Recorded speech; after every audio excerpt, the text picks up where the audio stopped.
Imagine it's 3 a.m. You are an expert hiker, sleeping in a tent on a frozen mountain slope. Outside, it's minus 30 degrees. Suddenly, something happens, something so terrifying that you don't even look for the zipper. You take a knife, slash the tent from the inside, and run. You run into the pitch-black night, barefoot, into the killing cold. You aren't running to save your life. You are running because you've seen something that has shattered your mind. 9 hikers did exactly this in 1959. When they were found, their bodies told a story that science cannot explain. Crushed ribs without a single bruise, missing tongues, skin turned a ghostly shade of orange, and radiation levels that shouldn't exist. Today, we go inside the forbidden files of the Dyatlov Pass to uncover a truth that the government tried to bury for 60 years. It began with 10.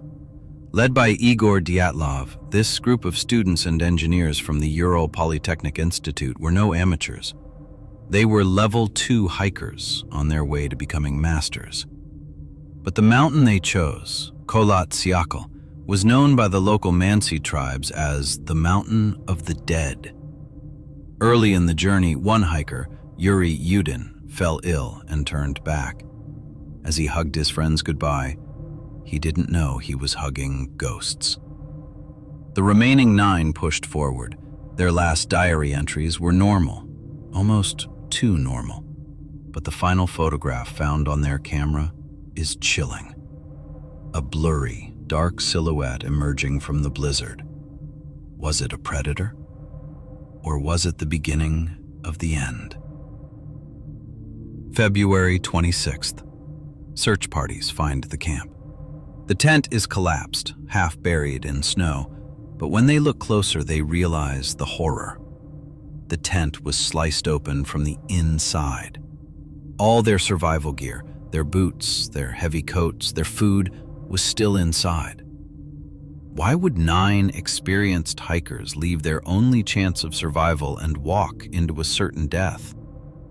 Footprints in the snow showed they walked calmly at first, then descended into a frantic run toward the woods. 1 mile away, under a massive cedar tree, the first 2 bodies were found. They were in their underwear. Their hands were raw, skin stripped away. They had tried to climb the frozen tree so desperately that their blood was found on the bark. What were they looking at from the top of that tree?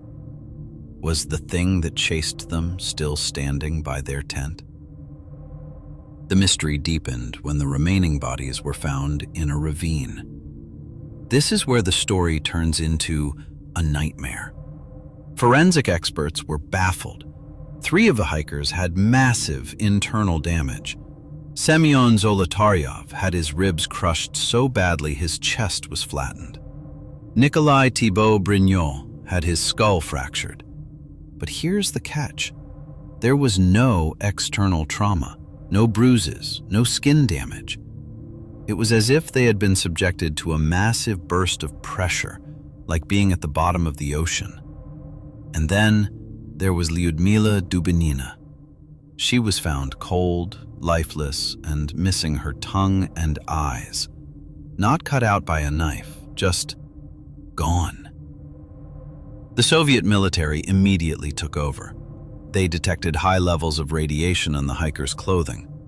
Other hikers in the area reported seeing strange orange orbs floating in the sky that very night. Was it a secret Soviet sonic weapon that caused them to hallucinate and flee? Was it an encounter with a Menk, the Russian Bigfoot? Or did they stumble upon a secret military test site? The government closed the case with a hauntingly vague conclusion. Death caused by an unknown compelling force. 60 years later, the mountain is still silent, but the question remains. If you were in that tent, and you saw what they saw, would you have stayed? Or would you have run into the cold to die? The Dyatlov Pass remains one of the world's greatest unsolved mysteries. What do you think crushed their bones without touching their skin? Was it science or something supernatural? Let us know in the comments below. And if you want to dive deeper into the world's most terrifying mysteries, hit the subscribe button and turn on notifications. The truth is out there, and it's colder than you think.